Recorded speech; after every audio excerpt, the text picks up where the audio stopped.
NT Ramarao గారి యొక్క మొదటి సినిమా ప్రొడ్యూసర్ అయినటువంటి శ్రీమతి కృష్ణవేణి గారు 102 సంవత్సరాలు ఆవిడ పట్టుదల చూశారు. ఎట్టి పరిస్థితుల్లో ఈ మీటింగ్కి రావాలని పట్టుదలతో రావడమే కాకుండా వచ్చినప్పటి నుంచి చూస్తున్నాను ఎలాంటి డిస్టర్బెన్స్ లేకుండా కూర్చోగలిగారంటే అది ఆవిడ జీవితంలో సాధించిన ఏకైక విజయం, ఒక క్రమశిక్షణ, ఒక పట్టుదల. అలాంటి పెద్దలు శ్రీమతి కృష్ణవేణి గారికి, పార్లమెంట్ సభ్యులు కేసినేని చిన్ని గారు, ఇంకొక పక్కన సినీ ప్రముఖులందరూ వచ్చారు.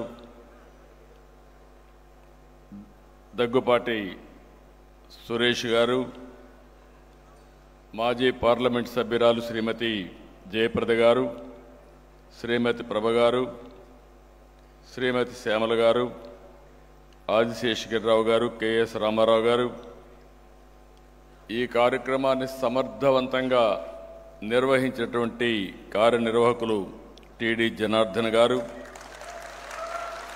సహచార మంత్రివర్గ సభ్యులు పార్సారథి గారు, గౌరవ శాసనసభ్యులు గద్దె రామ్మోహన్ రావు గారు, బోడే ప్రసాద్ గారు, యార్లగడ్డ వెంకట్రావు గారు, శ్రీరామ్ రాజగోపాల్ తాతయ్య గారు, వర్ల కుమార్ రాజా గారు, కాగితం కృష్ణప్రసాద్ గారు, తంగిరాల సౌమ్య గారు, ఈరోజు సమర్థవంతంగా ఈ కార్యక్రమాన్ని నిర్వహిస్తున్నటువంటి వర్ల రామయ్య గారు, ఇంకొక పక్కన ఈ కార్యక్రమానికి చేసినటువంటి అతిరథులకు, అదే మరి సభికులకు, ఎన్టీఆర్ అభిమానులందరికీ పేరు పేరున మనస్ఫూర్తిగా అభినందనలు. ఎన్టీఆర్ లిటరేచర్ కమిటీకి మనస్ఫూర్తిగా అభినందనలు. వారు లేకపోతే ఈ కార్యక్రమం లేదు. చాలా సమర్థవంతంగా నిర్వహించారు. వారిని మనస్ఫూర్తిగా అభినందిస్తున్నాను.